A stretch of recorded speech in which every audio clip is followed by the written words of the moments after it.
Despite the ban on catching turtles, people continue to hunt them. In the latest incident, fisheries officers saved 3 turtles yesterday in Gomatai Levu. Roland Karoy reports. These turtles were caught for an unknown buyer. Turtles are a delicacy in Fiji, and villagers in Goma were apparently offered good money. Officers arrived in the nick of time, all thanks to an anonymous caller. Yesterday we received a call from police headquarters in Nusuri, because they received a complaint from Samia that there's a selling of turtles at Ngoma Island yesterday afternoon. So we formed our enforcement team, then we went down to Ngoma to confiscate turtles. This isn't the first time people have been caught red-handed selling or catching turtles. Officers have a simple message for those involved. Please stop harvesting turtles. We understand that it is our cultural icon.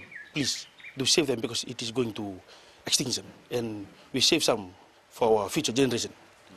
Turtle numbers are growing smaller every day. These 3 were lucky and have been released back into the wild off the Suva foreshore. But officers believe there are many more of these illegal acts which they haven't been able to stop. Catching, selling or eating turtles can land people in prison for 5 years or fined for $20,000. What we're witnessing here are turtles being saved. They have been confiscated, they've been tagged, and they've been released back into the ocean to swim another day. Authorities have tried endlessly to save these creatures, but it appears communities and people continue to hunt them for their meat and for their backs. And if this trend continues, in a few years down the line, these turtles will be no more. Roland Karoy, FBC News. A high chief from Vanua Levu is calling for the youth to change their attitude.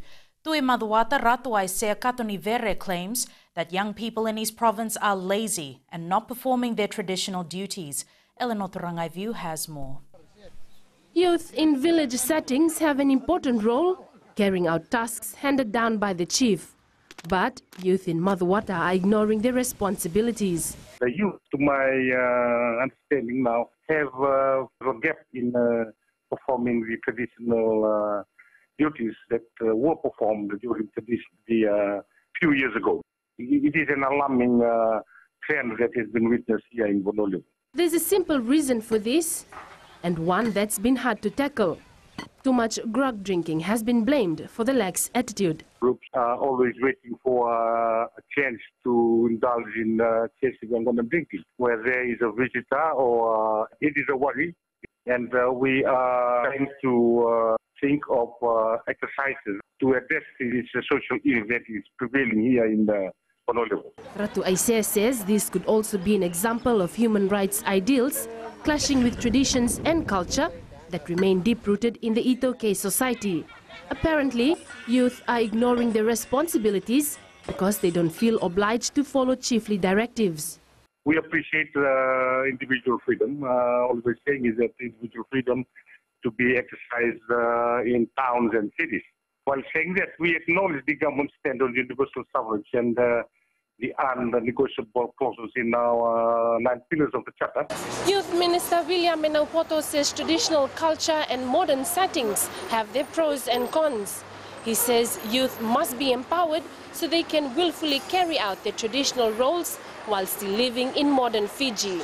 Eleanor Turangaiviu, FBC News. The Confucius Institute has opened at the University of the South Pacific. Funded by the Chinese government, it offers lessons in Mandarin as well as courses on Chinese culture and history. Devna Ryan says with China's growing presence in Fiji, the institute is a timely move. The institute promotes the understanding of China as a nation and all that it stands for. Students at USP will have access to Chinese music and dance as well as skills needed to work with the growing superpower.